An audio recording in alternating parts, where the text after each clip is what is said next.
Hi hello வணக்கம், welcome to SK சமையல். இன்றைக்கி நம்ம வெஜிடபிள் குழிப்பணியாரம் எப்படி செய்கிறதுன்னு பார்க்க போகிறோம். அதற்கு தேவையான பொருட்கள்: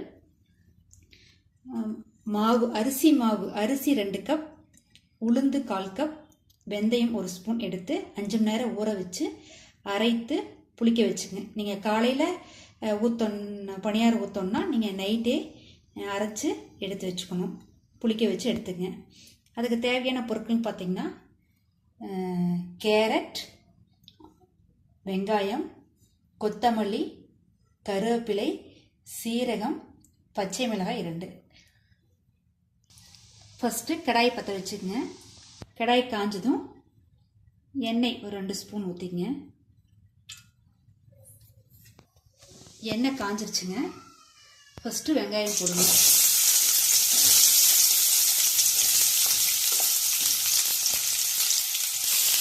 பச்சை மிளகாய் போட்டுங்க.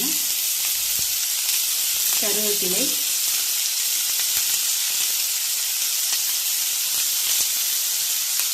போட்டு நல்லா கிளறிட்டு வதக்கும். ஒரு 10 நிமிஷம் வதங்கினதுக்கப்புறம் நம்ம கேரட் போட்டுக்கலாம்.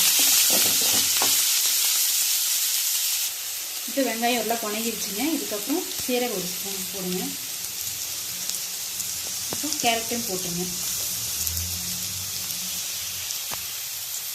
கேரட் நல்லா கிளறிடுங்க. லைட்டாக உப்பு கொஞ்சம் போட்டு, உப்பு தேவையான அளவு போட்டுக்கங்க. மாவில் ஏற்கனவே உப்பு இருக்குங்க, நல்லா கரெக்டாக பார்த்து போட்டுக்கங்க.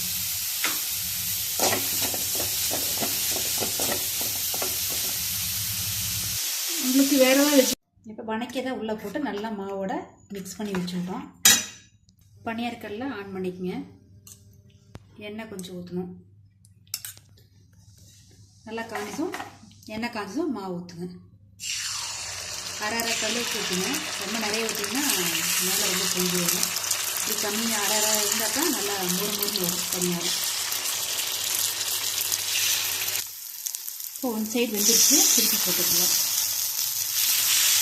கொஞ்சம் சிம்மில் வச்சுருங்க, இன்னும் பத்திர அடியில். இப்போ பணியாரம் வெந்துருச்சு, எடுத்துடலாம். பணியாரம் ரெடி ஆயிடுச்சு. மொறுன்னு சூப்பராக இருக்குது. குழந்தைகளுக்கு நல்ல ஸ்நாக்ஸ் மாதிரி இருக்குங்க இது. நம்ம சேனல் பிடிச்சிருந்தா லைக் பண்ணுங்கள், ஷேர் பண்ணுங்கள், கமெண்ட் பண்ணுங்கள். கண்டிப்பாக மறக்காமல் சப்ஸ்கிரைப் பண்ணுங்கள். பக்கத்தில் இருக்கிற பெல் பட்டனையும் கிளிக் பண்ணுங்கள். தேங்க்யூ.